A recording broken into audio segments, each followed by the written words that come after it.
आइए हज़रात गिरामी, अब मैं अपने मेहमान मुकर्रम जनाब हज़रत मौलाना इस्लामुल हक और असद मियां सदर जमीयत उलमा वस्ती जोन उत्तर प्रदेश से गुजारिश करता हूँ कि हज़रत वाला कुर्सी खिताबत पर तशरीफ लाए और अपने बयान से हम सामईन को मुस्तफीज़ फरमाएं। यकीनन बड़ा ही बेहतरीन और अच्छा बयान जो हम लोग सुनेंगे तो इंशाअल्लाह उससे नसीहत हासिल करेंगे।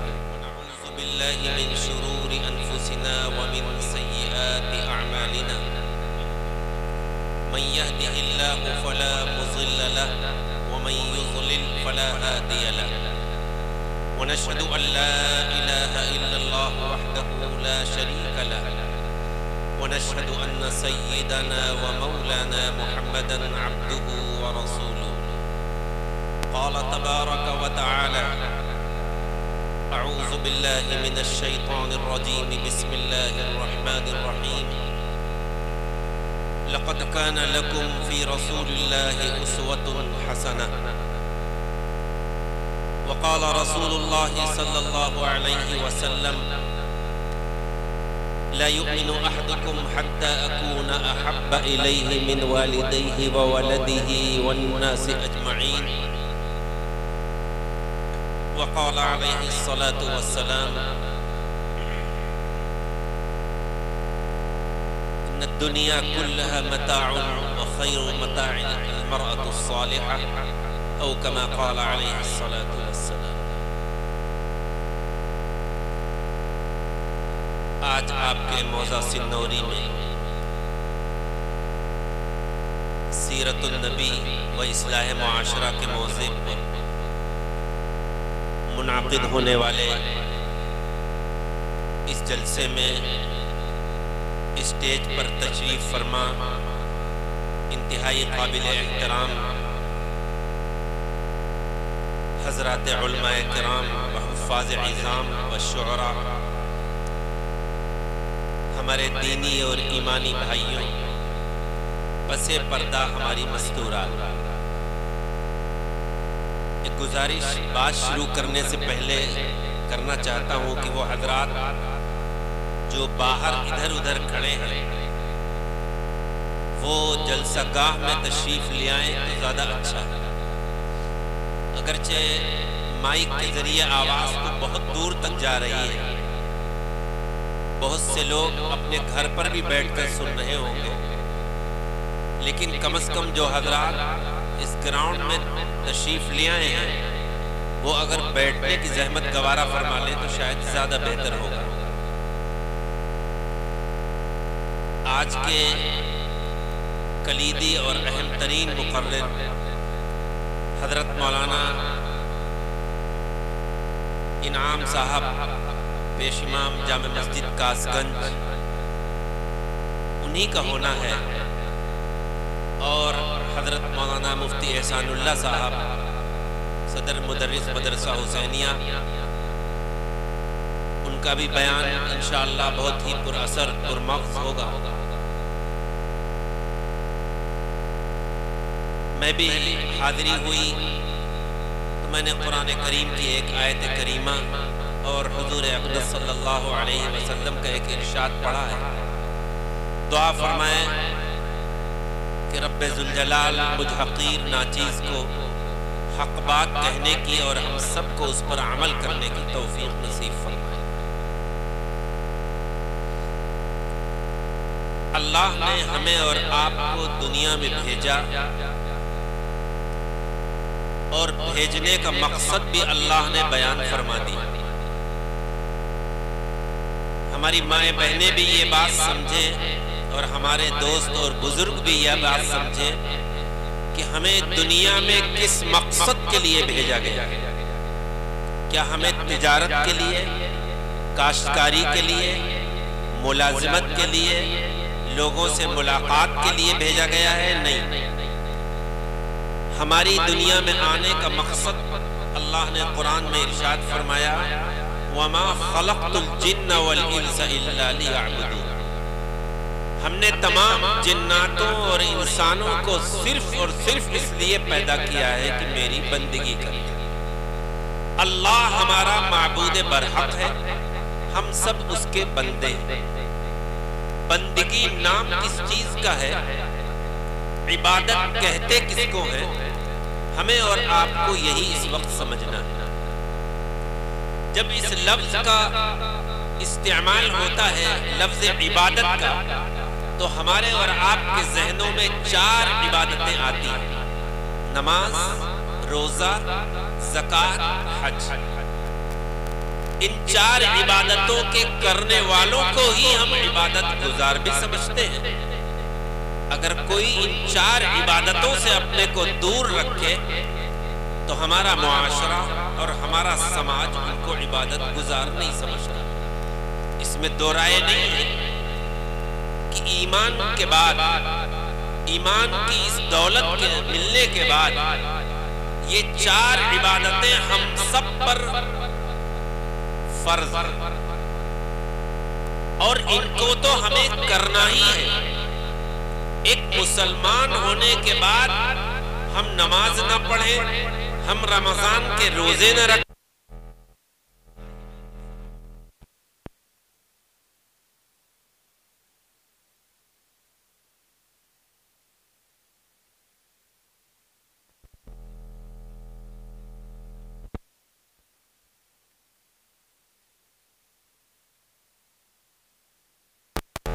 नमाज फर्ज है, इसको भी मुझे पढ़ना है। ज़कात फर्ज है, हमें देना है। रोजा फर्ज है, इसको हमें अदा करना है। और हज फर्ज है, इसको हमें करना है। लेकिन हमारे मुखातब इस वक्त वो हजरात भी हैं जिनको अल्लाह ने ये चारों इबादतें करने की खूब खूब तौफीक अता फरमाई है। वो हजरात भी हैं जो इन इबादतों से भी दूर रहते हैं, लेकिन वो हजरात जो 5 वक्त नमाज भी पढ़ते हैं पाबंदी से, उनकी तकबीर औला भी फौत नहीं होती, रमजान के रोजे भी बड़े एहतिमाम से रखते हैं, ज़कात पाई पाई की अदा करते हैं, और अल्लाह ने उनको हज की सआदत भी अता फरमाई है। तो कभी ये जहन में आते होगा कि हम तो नमाजी हैं, दुनिया हमें इबादत गुजार समझ रही है। हम रमजान के रोजे रख लिए, ज़कात अदा कर ली, हाजी का लेबल हम पर लग गया, अब हम जो चाहें करें। मुझे आज आपको इस्लाह मुआशरा के इस जलसे से यही पैगाम देना है, दिलो दिमाग तक ये बात बिठा ली है कि इन 4 इबादतों को ही आप अल्लाह की इबादत या बंदगी न समझें। इन 4 की इबादत करने वाले, इसके अलावा जो हमारे औकात गुजर रहे हैं, हमारी काश्तकारी, हमारा कहीं मुलाजिमत करना, हमारा छोटी या बड़ी तिजारत करना, हमारे लेन देन के मामला, हमें अपने बेटे और बेटियों के निकाह करना, शादी करना, हमें बागबानी करना, इन सब में भी अगर अल्लाह का और अल्लाह के प्यारे नबी की तालीमात के मुताबिक हम जिंदगी गुजार रहे हैं तो सही माने में हम इबादत गुजार रहे हैं। वरना ये शैतान का एक रकीक हमला उन इबादत गुजार लोगों पर होता है कि तुम तो 5 वक्त के नमाजी हो, अब बाहर तुम जो चाहो करो। याद रखिए, इबादत में ताकत की जरूरत होती है, तबीयत में नशात और चुस्ती की जरूरत होती है, और उसके लिए जरूरी यह है कि ताकत बदन में आए तो कुछ खाने के लिए भी चाहिए। इंसान को पानी की भी जरूरत है, खाने की भी जरूरत है। खाना आएगा कहां से? जाहिर है पेट इंसान अपने भरेगा कैसे? उसके लिए अल्लाह ने जायज शक्ल में तिजारत की भी इजाजत दी है, काश्तकारी की भी इजाजत दी है, मुलाजिमत की भी इजाजत दी है। लेकिन मकसद तिजारत नहीं है, मकसद काश्तकारी नहीं है, लेकिन बदन में ताकत लाना है, नशात और चुस्ती पैदा करना है ताकि बंदगी में दिल लगे। तो अब सबसे पहले हमें ये गौर करना होगा कि अल्लाह की बंदगी हकीकत में इन चार ही इबादतों को ले ले, इसके करने के लिए जो लुक़मा हमारे पेट में जा रहा है ये हलाल है या हराम है। आमतौर से जहनों में यह आता है कि शराब हराम है, हम शराब तो नहीं पीते, सूद हराम है, हम सूद तो नहीं खाते, हम न सूद पर पैसा उठाते हैं और न सूद पर पैसा लाते हैं। बहुत से बातौफीक बंदे ऐसे हैं जो इस हराम काम से बचे हुए हैं। हम अफीम, चर्स, गांजे का इस्तेमाल तो नहीं करते।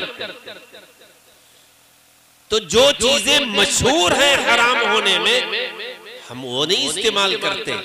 लेकिन याद रखिए कि आपकी आमदनी के जो जराए हैं, चाहे वो खेत हो चाहे तिजारत हो, इसमें अगर हम ईमानदारी के साथ, सच्चाई के साथ तिजारत नहीं करते हैं तो आप समझ लीजिए कि लुक़मा हराम हम इस्तेमाल करते हैं।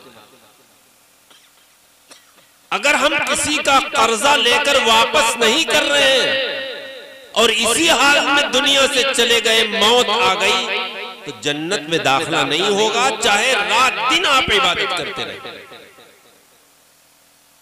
अगर हमारे मामलात और लेन देन सही नहीं है तो ये नमाजें, ये रोजे, ये ज़कात और हज हमको जन्नत में नहीं ले जा सकते।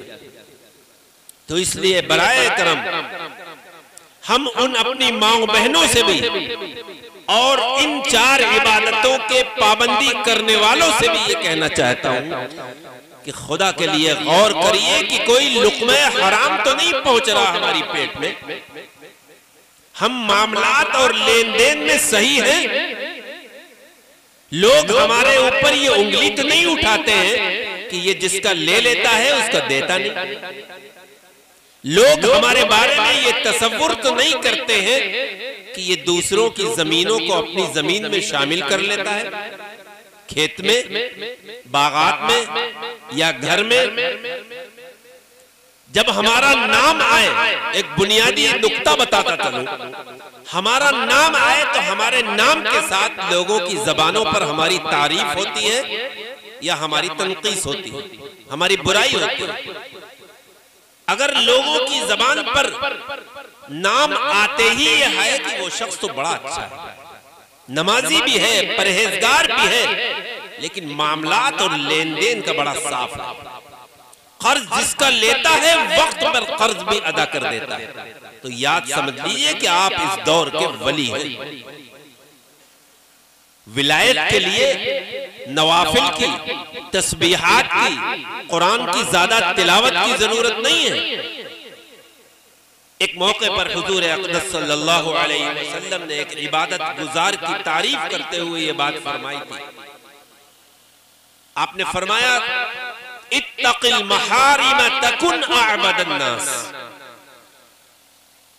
अगर मैं आपसे सवाल करूं कि ये बताइए कि दुनिया का सबसे बड़ा इबादत गुजार, तमाम इंसानों में, मुसलमानों में सबसे बड़ा इबादत गुजार कौन है, तो आपका भी यही जवाब होगा कि जो बहुत ज्यादा नमाजें पढ़ता है, बहुत तस्बीह पढ़ता है, कुरान की तिलावत करता है। लेकिन हुजूर अक़दस सल्लल्लाहु अलैहि वसल्लम की जुबान मुबारक से क्या जुमले निकल रहे हैं।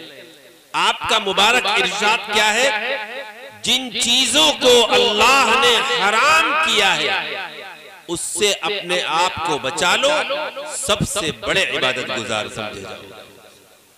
किसी का हक मारना हराम है, किसी की जमीन को अपनी जमीन में लेना हराम है, किसी का पैसा न देना नाजायज है, वरासत में अपने बेटों के साथ बेटियों को हिस्सा न देना हराम है, वो बेटियां जिनका हमने निकाह कर दिया उनको हिस्से से, शरीयत के हिस्से से महरूम करना नाजायज है।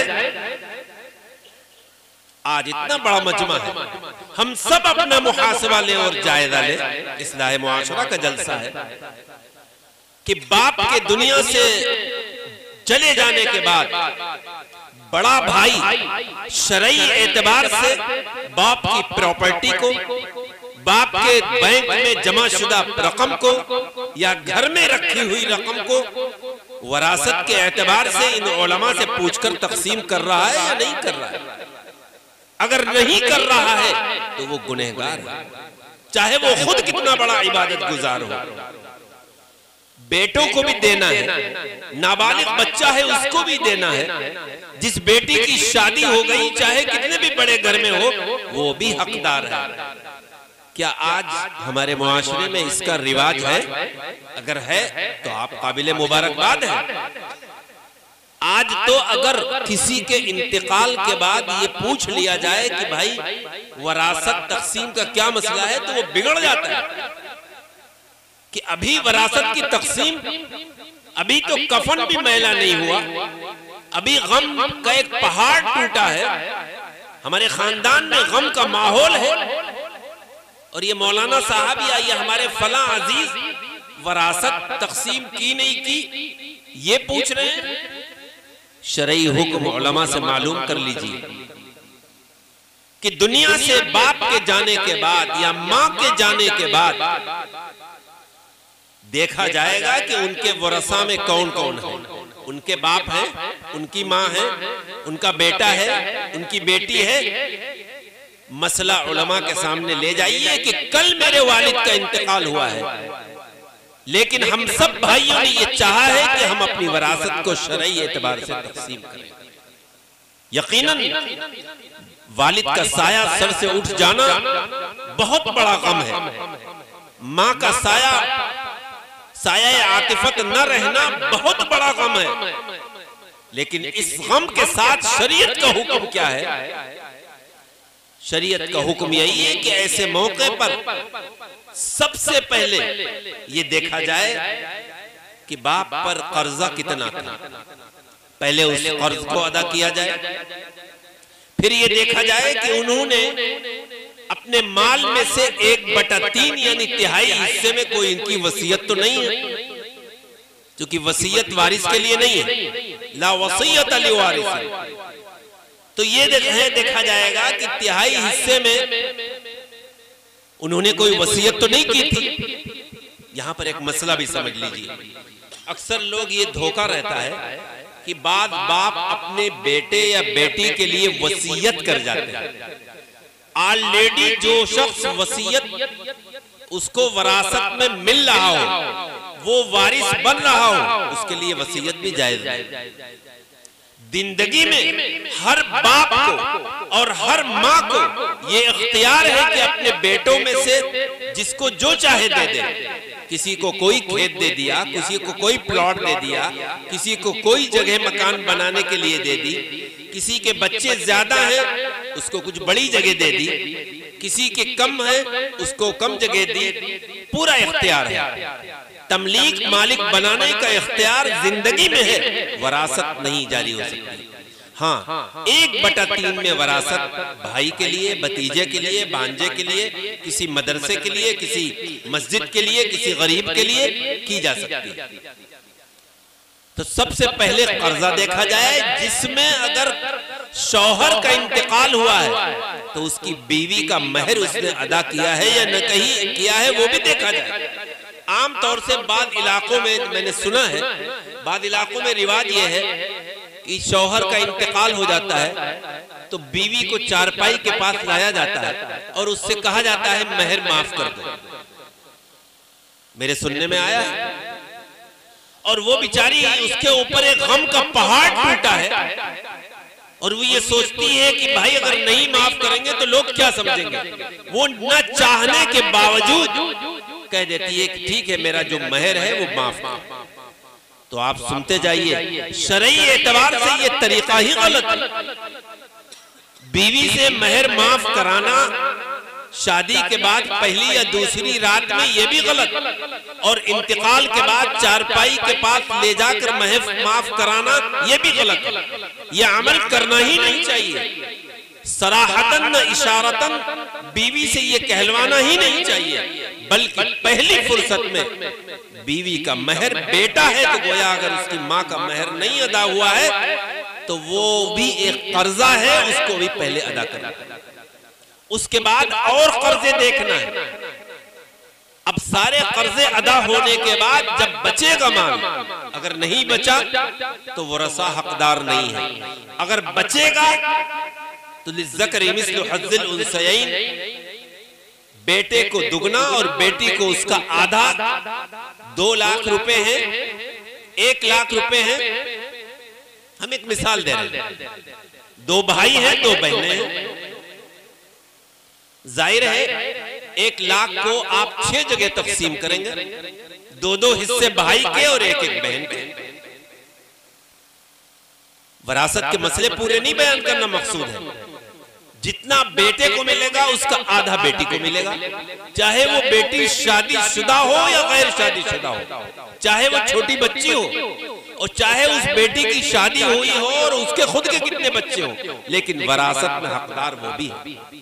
बेटे का इंतकाल हो जाए, वरासत में हकदार उनके बाप भी है, उनकी माँ भी। ये मसाइल आप उलमा से मालूम करिए। आपके यहाँ भी माशाल्लाह बहुत उलमा है।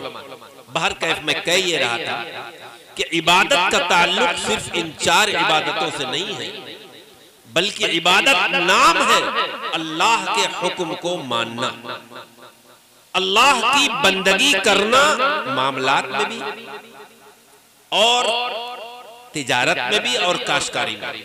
अब मामलात ही का मसला ले लीजिए।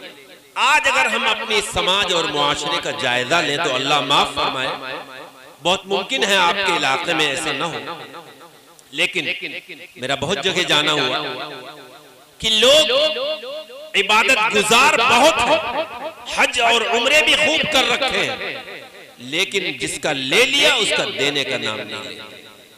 इसको दीन का हिस्सा ही नहीं समझते, जबकि असल दीन ये है। हजरत उमर फारूक रज़ी अल्लाह ताला अन्हु जो खलीफा सानी है, जिनका मकाम यह है कि अल्लाह के प्यारे नबी ने फरमाया था, लौ काना बअदी नबिय्यन लकाना उमर, अगर मेरे बाद नबूवत का सिलसिला जारी होता तो हजरत उमर नबी होते।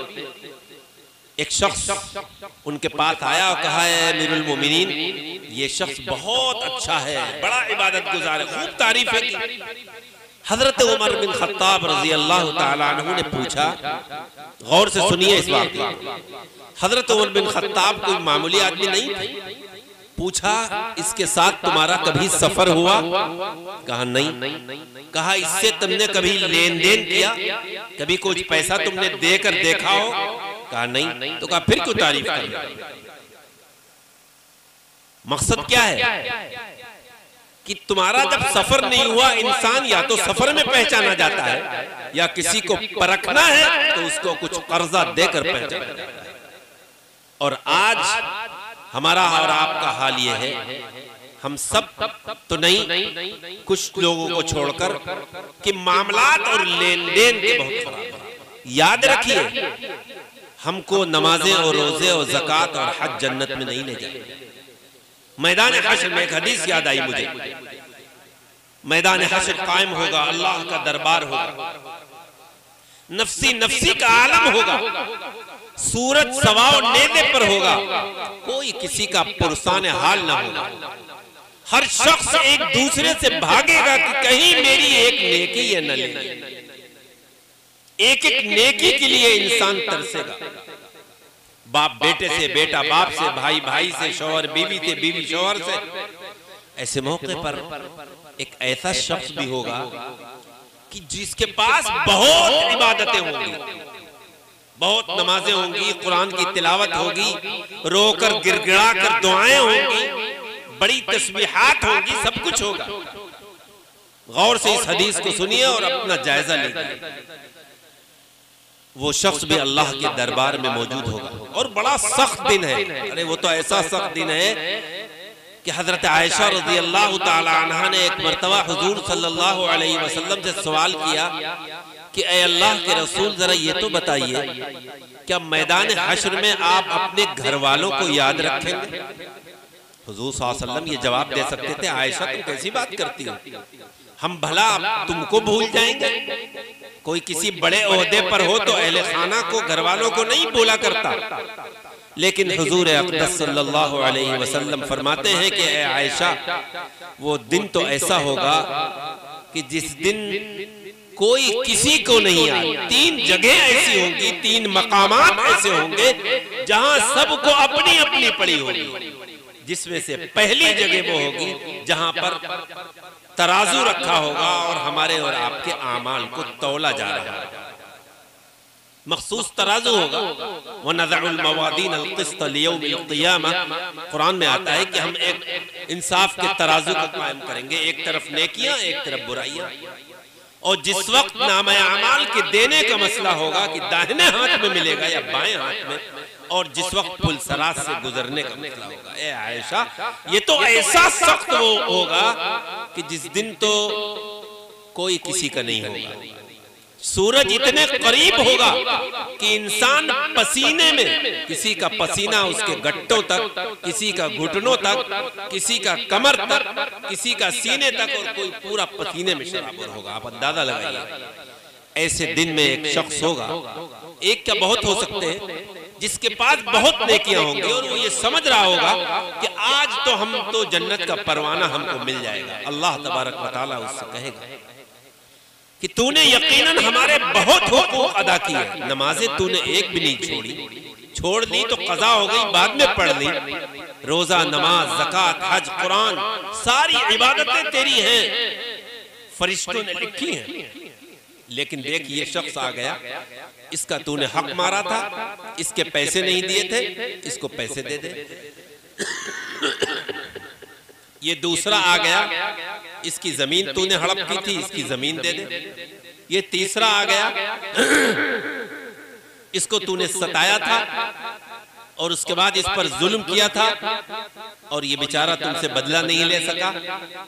सारे हुकूक वाले जमा हो जाएंगे। याद रखिए, अगर 100 रुपए भी किसी ने लिए हैं वो भी वहां पर खड़ा होगा, और 1 लाख लिए हैं वो भी खड़ा होगा। अब अल्लाह ताला फरमाएगा कि बंदे, तूने मेरे हुकूक अदा कर दिए, और शायद तू समझ रहा है कि मेरे हुकूक अदा करने की वजह से मैं तुमको जन्नत में भेज दूंगा। तेरी नमाज पढ़ने की वजह से, तेरे हज और ज़कात की वजह से, कुरान की तिलावत की वजह से, रोकर गिड़गिड़ा कर रोने की वजह से। लेकिन मेरे ये बंदे हैं, इनके हुकूक तो अदा कर दे, तब तुझको जन्नत का परवाना मिलेगा। मेरे भाई, इधर आपने सीने पर हाथ रख के बताइए कि न हमारे पास किसी बैंक की चेकबुक होगी, न कोई जमीन के कागजात होंगे, न कैश होगा। नतीजतन इस मुख्तसर जिंदगी में अल्लाह ने जिन नेक अमलों के करने की तौफीक दी होगी, वो अमल हो। अल्लाह तबारक व तआला वो हमारे तमाम नेकियां, तमाम हमारी नमाजों की नेकियां, ज़कात की नेकियां, वो सब के सब उसको दे दे। अब हम कंगाल हो गए, कुछ नहीं रहा। जाहिर है, जब नेकियों ही की तो जरूरत है मैदान हश्र में, वहां नेकियां ही तो काम आ जाएंगी। जब हमारी नेकियां दूसरे को दे दी गई तो हम कंगाल हो गए। नतीजतन नेकियों का एक अंबार लेकर अल्लाह के दरबार में पहुंचे हैं, और उसके बाद दोज़ख का परवाना दिया जा रहा है कि जाओ तुम दोज़ख में जाओ। अल्लाह हम सब पर रहम फरमाए। बड़े डरने की बात है, जब शैतान नमाज से नहीं रोक पाता। शैतान का हमला नमाजों पर खूब होता है, नौजवानों पर। लेकिन जब ये सोचता है कि नमाज से तो हम इनको नहीं रोक सके, हम इनको रमजान के रोजों से भी नहीं रोक सके, सदका और खैरात से भी नहीं रोक सके, हज और उम्रे से भी नहीं रोक सके, तो आखिर हम इनको अपने साथ लाएं कैसे? तब वो मामलात और लेन देन को लेकर हमले करें कि चलो तुम नमाजें पढ़ते रहो, जाओगे तुम दोज़ख में ही हमारे साथ। हश्र वही होगा तुम्हारा जो हमारा होगा। लेकिन कैसे होगा? नमाजें तुम पढ़ो, तुम्हारे मामलात और लेन देन खराब करने की जिम्मेदारी हम लेंगे, और वो मामलात और लेन देन खराब करता है। इसलिए मेरे भाई, मैं हर जगह ये बात कहता हूँ जहां पर इस्लाह मुआशरा का जलसा हो, कि खुदा के लिए पहली फुर्सत में जाकर देखो कि हमारा कोई पैसा किसी पर बकाया तो नहीं है, किसी का पैसा हम पर बकाया तो नहीं है। चाहे वो लखपति हो, करोड़पति हो। कभी जहन में ये आया कि हमने 1000 रुपया इसका नहीं दिया, तो ये तो 50 बीघा खेती का मालिक है, इसके ऊपर क्या फर्क पड़ेगा? क्या फर्क पड़ेगा? ये लखपति है, इसके पास गाड़ियां हैं, बंगला है, सब कुछ है, उस पर फर्क पड़े न पड़े, लेकिन आपने अपने लिए जन्नत का रास्ता रोककर दोज़ख का रास्ता आसान कर लिया। पाई पाई को देने का मिजाज बनाइए। आज क्या वजह है कि लोग बाहैसियत होने के बावजूद अपने मुस्लिम भाइयों को कर्ज के लिए रकम नहीं देते। मालूम है कि अगर दे देंगे तो ये रकम हमको वापस तो मिलना नहीं है। अल-क़र्ज़ मिक़राज़ुल उक़्ब, कर्ज तो ताल्लुकात की कैंची है, और मजबूरन फिर इंसान अपना जेवर रखकर किसी सुनार के यहां से सूद पर पैसा लेता है। लेकिन अगर वक्त पर पैसा देने के हम आदी बन जाएं तो हम समझते हैं कि मुआशरे की इस्लाह होती है। इसलिए आज हम सब के लिए जरूरी है कि हुजूर अक़दस सल्लल्लाहु अलैहि वसल्लम जो हमारे आइडियल और नमूना है वो सिर्फ नमाज, रोजा और ज़कात और हज में नहीं है। आप सल्लल्लाहु अलैहि वसल्लम की ज़ात अक़दस मामलात और तिजारत में भी हमारे लिए नमूना है। सहाबा हमारे लिए सिर्फ नमाज में आइडियल नहीं है, बल्कि मामलात और तिजारत में भी आइडियल है। इसलिए हम ये तय करके उठे, मैं अपनी माओ बहनों से भी कहूंगा और मैं आपसे कहूंगा, आप अपने बच्चों की ऐसी तरबियत करें ताकि आपका बेटा इस बात का आदी बन जाए कि किसी की एक नई पाई भी वो अपने पास न रखे, फौरन उसको अदायगी करे। और जब वक्त पर आप अदा कर ले तो न किराए की दुकान मिलना मुश्किल है, न खेती जो बटाई पर या ठेके पर लोग देते हैं वो मिलना मुश्किल है, वरना लोगों ने देना छोड़ दिया। बाद शहरों में किराए पर लोग दुकान नहीं देते, और न कर्ज कितना भी आप चाहें फिर कर्ज मिलना भी मुश्किल नहीं होगा अगर आपके बारे में ये मशहूर हो जाए कि ये शख्स जो है वक्त पर कर्ज की अदायगी करता है। तो आज से ये तय करें कि हम बीवी का महर भी अदा करेंगे, सगे भाई की भी जो रकम है वो भी अदा करेंगे, और वरासत में अपनी बेटों के साथ बेटियों को हिस्सा भी देंगे। अगर ये करने लगे तो मैं समझता हूं इस्लाह मुआशरा के इन बड़े बड़े जलसों की जरूरत नहीं होगी। और एक बात, आपका बेटा है, आपकी बेटी है, अगर हर शख्स को इस बात की फिक्र रहती है कि मेरा बेटा नेक सालिह बने, लोग इसकी कदर करें इसकी नेकी की वजह से, इसकी फिक्र रहती है।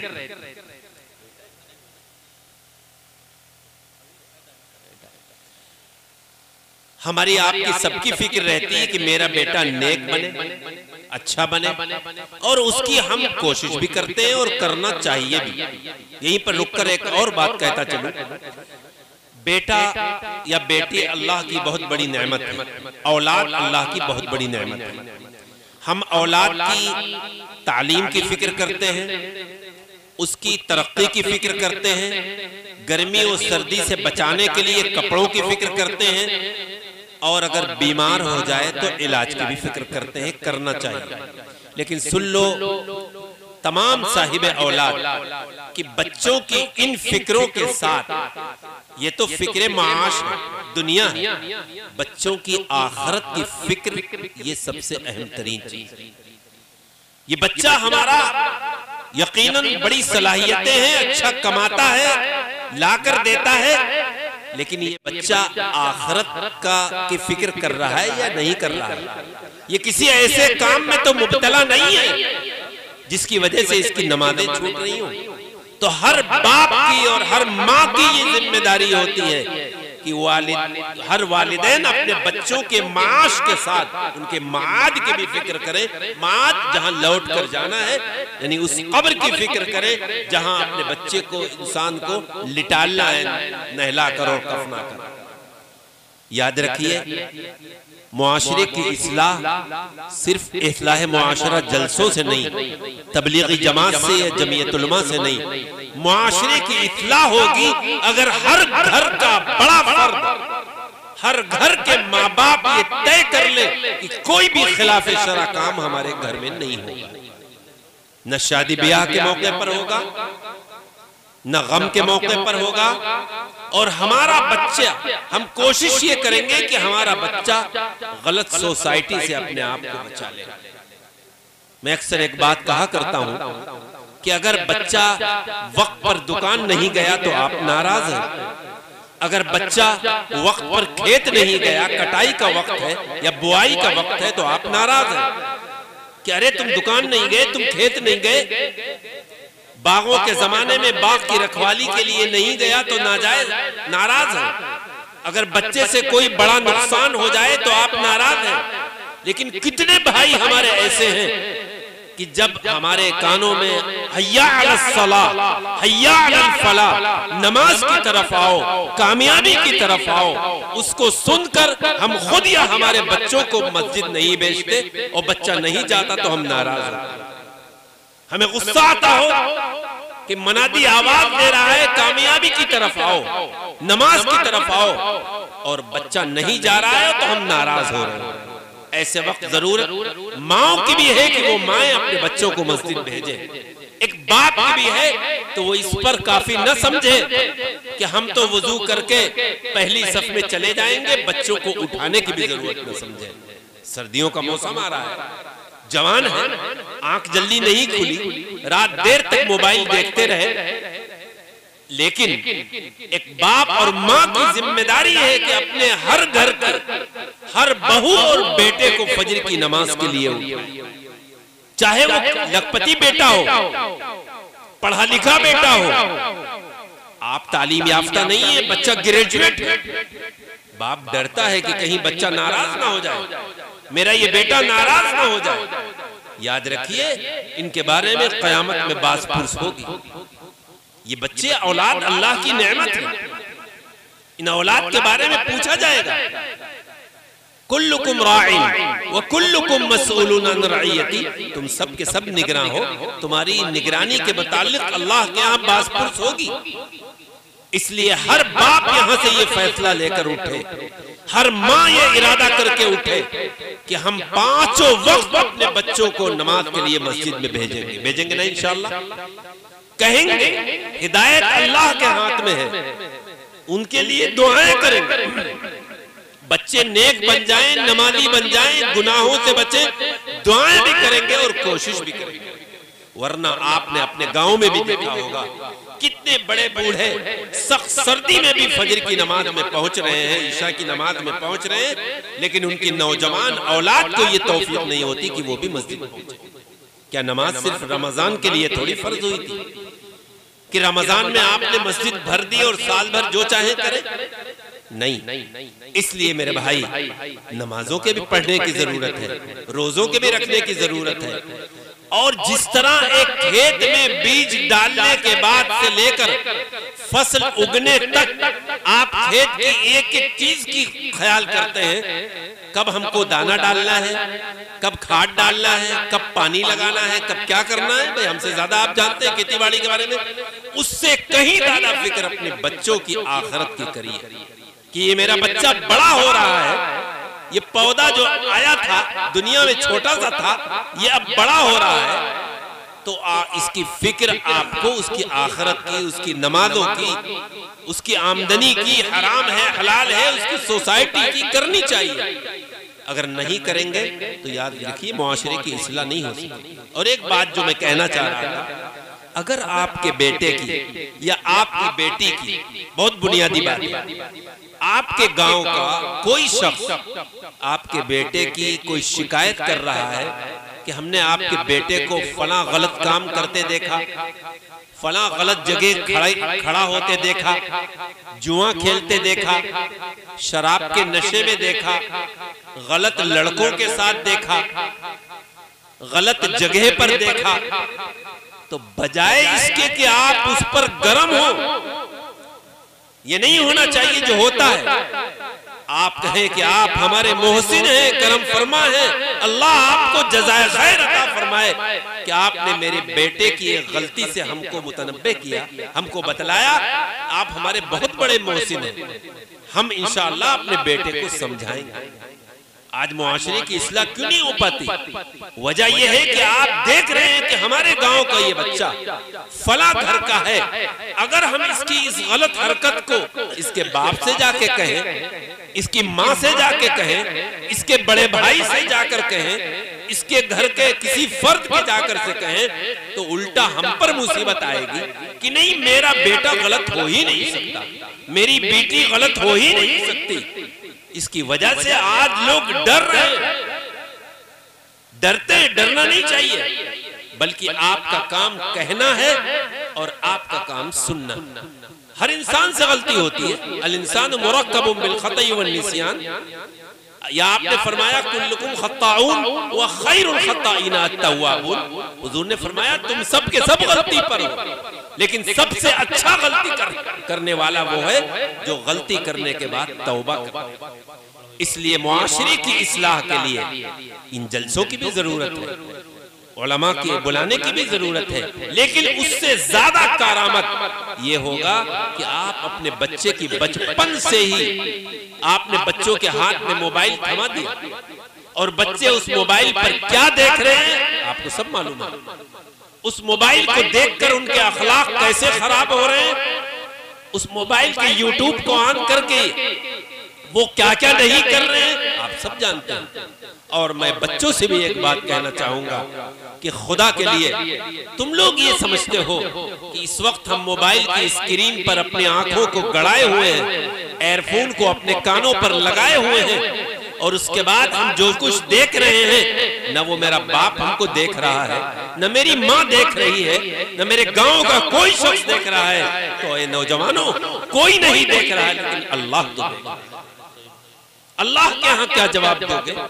किरामन कातिबीन फरिश्ते जो बाईं तरफ बैठे हैं वो तो लिख रहे हैं, ये तो सामने चिट्ठा आ जाएगा। इसलिए और नौजवानों से भी मैं कहना चाहता हूं कि इस मोबाइल से अपनी जिंदगी को खराब मत करो। इसका 15-20 मिनट का देखना आपके दिलो दिमाग को गर्म करेगा और आपको राह रास्त से दूर। इसका मिसयूज ना हो, सही इस्तेमाल हो। मोबाइल में कुरान भी सुना जा सकता है, बयानात भी सुने जा सकते हैं, अच्छी तकरीरें भी सुनी जाती हैं, और मोबाइलों से और भी बहुत कुछ सुना जाता है। इसलिए मुआशरे की इस्लाह के लिए हम सबको कमर बस्ता होना है।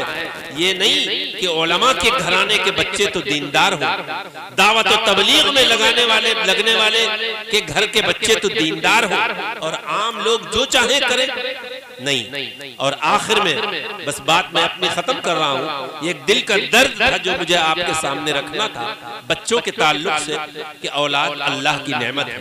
और बच्चों से ये भी कहूँ कि ये माँ बाप भी तुम्हारे लिए बहुत बड़ी सहारा है, इनकी कदर करो। इनका साया तुम्हारे सर से न उठने पाए, दुनिया में तुम इनको खुश करके अल्लाह को राजी कर लो, वरना ये दो बुजुर्ग अगर घर से चले जाएं तब मालूम होता है, तब अंदाजा लगता है कि हमारे गलत कामों पर टोकने वाली शख्सियत अब इस दुनिया में नहीं रही। बाप ही अपने बेटे को टोकता है, जब बाप का साया उठ गया तब नौजवान सोचता है कि हम घर में देर से आते थे, हम कोई गलत काम करते थे तो उससे टोकने वाला अब नहीं रहा। अब वो माँ नहीं रही जो हमारे इंतजार में खाना नहीं खाती थी, फिक्रमंद रहती थी, अब वो माँ इस दुनिया से चली गई। आज ये दो बुजुर्ग एक माँ और बाप की शक्ल में घर में अगर मौजूद है तो इस बुजुर्ग साये को गनीमत समझो, इनकी खिदमत करो, इनकी इताअत करो। हत्ता कि अगर तुम्हारा निकाह हो जाए, शादी हो जाए और तुम खुद शादीशुदा, तुम्हारे बच्चे हो जाएं, तब भी माँ माँ है और बाप बाप है। तुम आलिम बन जाओ, तुम ग्रेजुएट हो जाओ, बड़े ओहदों पर हो जाओ और माँ अंगूठा टेक जाहिल है, तब भी माँ के कदमों तले जन्नत है और बाप जन्नत वाला है। मैं बात इसलिए कह रहा हूँ कि शैतान बहकाता है, मैं इतना बड़ा हो गया हूँ, मैं फला ओहदे पर हूँ, माँ जाहिल है, मैं उसकी कदर करूँ। नहीं, माँ माँ है। इमाम शाफई रहमतुल्लाह अलैह ने एक मर्तबा अपने घर में दाखिल हुए तो माँ चारपाई पर लेटी थी, एकदम बेइख्तियार माँ के पैरों को चूमने लगे, बेइख्तियार।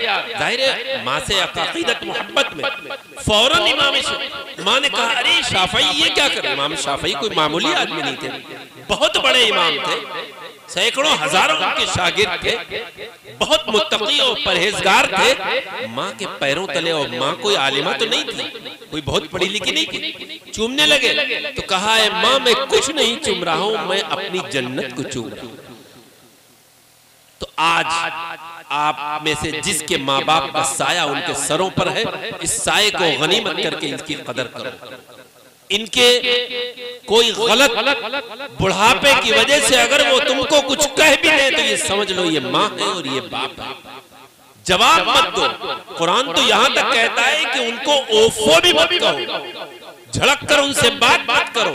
वकुल लहुमा कौलन करीमा, इंतहाई करीमाना और अच्छी बात उनसे करो। बाहर कहे आखिरी बात कह के बात खत्म करूं। आजकल शादियों का माहौल है, जाहिर है निकाह और शादी इसमें भी हुजूर अक़दस सल्लल्लाहु अलैहि वसल्लम हमारे आइडियल, हम इसमें आजाद नहीं है। निकाह एक इबादत है। बस हमारे जहनों में यह आना चाहिए कि निकाह सिर्फ एक लड़का और लड़की का अक़्द नहीं है कि काजी साहब आए, उन्होंने खुतबा पढ़ दिया, कबूलियत कह दी कि मैंने तुम्हारा निकाह इतने इतने महर में उससे किया, उसने कबूल कर लिया और बस। निकाह एक बहुत अहम तरीन इबादत है, अहम तरीन सुन्नते मुस्तमिर्रा और जारिया है। लिहाजा हमें अपने बच्चों की जब शादियां करना हो तो जहां हम उलमा से नमाज के मसाइल पूछते हैं, ज़कात और हज के और रोजे के मसाइल पूछते हैं, निकाह के सिलसिले में भी पूछे कि रिश्ते हमें देना चाहिए तो रिश्तों में क्या चीज पेश नजर होना चाहिए, लड़की के अंदर कौन सी खूबियां होना चाहिए, दामाद के अंदर कौन सी खूबियां होना चाहिए, हम अपना दामाद किसको बनाएं। एक इतना बड़ा मजमा है। अल्लाह के प्यारे नबी ने फरमाया कि 4 बातों की वजह से निकाह किया जाता है। खानदान भी देखा जाता है, खूबसूरती भी देखी जाती है, माल भी देखा जाता है और दीनदारी भी देखी जाती है। लेकिन आपने आखिर में फरमाया कि दीनदारी को लेकर कामयाब हो जाओ।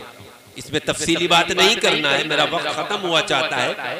अब अगर हमें लड़की के बाप के पास माल नहीं है, मुरव्वजा जहेज देने के लिए पैसा नहीं है, तो ऐ नौजवानों और ऐ नौजवानों के वालिदैन यहाँ मौजूद हो तो ये बात सुन ले, अगर लड़की दीनदार है तो उस रिश्ते को हर हाल में कर लो। व इल्ला तकुन फसादुन अरीज, वरना तो बहुत बड़ा बिगाड़ पैदा हो जाएगा। माल की बुनियाद पर निकाह करना कि लड़का जहेज इसको ज्यादा मिल जाए और वो रिश्ते ठुकरा देना, जहां जहेज कम मिलने की उम्मीद हो या न मिलने की उम्मीद हो, ये इंतहाई खतरनाक बात है। यह हमारे मुआशरे का एक नासूर बन चुका है, जिसकी वजह से आज कितने घरों की लड़कियां बेचारे मिडिल क्लास के बच्चियां बैठी हुई हैं, उम्रें निकली जा रही हैं। बाप पल्लेदारी करता है, छोटी सी जमीन है, छोटी सी तिजारत है, उसके पास जो आज कुछ जहेज में दिया जाता है उसके देने के लिए नहीं है, तो रिश्ते नहीं आ रहे। न आने की वजह हम और आप।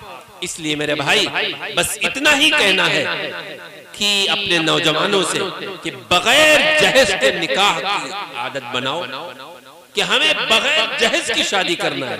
मुतालबा ना करो और मुतालबे में ये अंदाज ना इख्तियार करो कि फला जगह मेरा रिश्ता था, फला हमें 4 व्हीलर दे रहा था, फला बुलेट दे रहा था, फला इस कंपनी की गाड़ी दे रहा था, मैंने वो रिश्ता ठुकरा दिया। ये भी मांगने का एक इंतहाई खूबसूरत अंदाज है।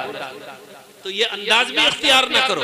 लोग कहते मैंने मांगा थोड़ी है, सराहतन नहीं, लेकिन आपने सब कुछ मांग लिया, इसके कहने की क्या जरूरत है। मेरे बड़े भाई का रिश्ता हुआ, उसको ये मिला, ये मिला, ये मिला, ये भी एक तरीका है। जहेज का तज़किरा भी ना हो, एक शख्स अपनी बच्ची को अपनी जो भी उसके अल्लाह ने उसको नवाजा है, एक तोहफे के तौर पर अगर कुछ देता है तो वो लड़की का हक है, आपका हक भी नहीं है उस पर। इसलिए मेरे भाई इस जहेज की लानत ने हमको आज मजबूर कर दिया सूद लेने पर और बहुत सी बुराइयों पर। और सबसे अहम बुराई है कि लड़की की पैदाइश को ही हम अच्छा नहीं समझते। इसलिए निकाह एक इबादत है, इसको इबादत के ढंग से किया जाए। बाराती कम से कम ले जाए, लड़की पर बोझ न बना जाए। अगर वो कहा जाए हम 20 ला रहे हैं तो ये ना कहें कि हमारा तो बहुत बड़ा खानदान है, हमारा तो बहुत बड़ा समाज में एक मकाम है, हम 200 से कम नहीं ला सकते। अरे मेहमान आपके हैं, आप अपने दस्तरखान पर वलीमे में बुलाइए, दूसरे के लिए क्यों ज़हमत बन रहे हैं। 20 बाराती कहे तो 20 ले जाइए, 10 कहे तो 10 ले जाइए, और 50 कहे तो कोई बात नहीं, कम से कम बाराती ले जाइए। निकाह जहां तक हो सके मस्जिद में हो, और रास्ते में नाश्ता कभी मत मांगिए। अजीब तरीका हो गया, जा रहे हैं आप अपने घर से, रास्ते का नाश्ते का मुतालबा भी लड़की वालों से कर रहे हैं कि मुझे रास्ते में फला जगह नाश्ता चाहिए। लग रहा है घर से आप बिल्कुल भूखे निकले। यानी आप गौर फरमाएं तो हकीकत ये है कि ये तमाम वो बातें हैं जो हमारे बिरादराने वतन के यहाँ होती हैं, वो तमाम चीजें, बस फर्क इतना है कि वो फेरे लगाते हैं और हमारे यहाँ खुतबा होता है। वरना अगर आप गौर करें तो हल्दी की रस्म हो, मंगनी की रस्म हो, रिश्ता डालने की रस्म हो, मंगनी में 50-50 आदमियों के जाने का मसला हो, क्या इसका इस्लाम से कोई ताल्लुक है? तो निकाह में भी तो आप सल्लल्लाहु अलैहि वसल्लम हमारे लिए आइडियल है, और सबके लिए आइडियल है, सिर्फ उलमा के लिए नहीं, सिर्फ दाढ़ी वालों के लिए नहीं। लक़द कान लकुम, तुम सब के लिए। उलमा से पूछिए, लिल उलमा नहीं कहा गया, लिल मुबल्लिगीन नहीं कहा गया, तुम सब के लिए अल्लाह के रसूल में उम्दा नमूना। इसलिए निकाह सादगी से करिए, कम बाराती ले जाइए, बैठकर खाना खिलाइए कुर्सी पर या जमीन पर, अंग्रेजों की तरह बफे सिस्टम न करिए। अगर ये करेंगे तो फिर इंशाअल्लाह इसमें बरकतें होंगी। फिर उस हदीस के आप मिस्दाक होंगे कि सबसे बाबरकत निकाह वो है जिसमें कम से कम मशक्कत हो। और मैंने जो कुरान की आयत पढ़ी थी उसमें यही बताया गया कि तुम सब के लिए अल्लाह के रसूल में उम्दा नमूना है। हदीस भी मैंने पढ़ी, जाहिर है हमें मोहब्बत है अल्लाह के प्यारे नबी से, लेकिन मोहब्बत कहते किसे हैं? हुजूर सल्लल्लाहु अलैहि वसल्लम ने फरमाया कि तुम में कोई शख्स मुकम्मल मुसलमान हो ही नहीं सकता।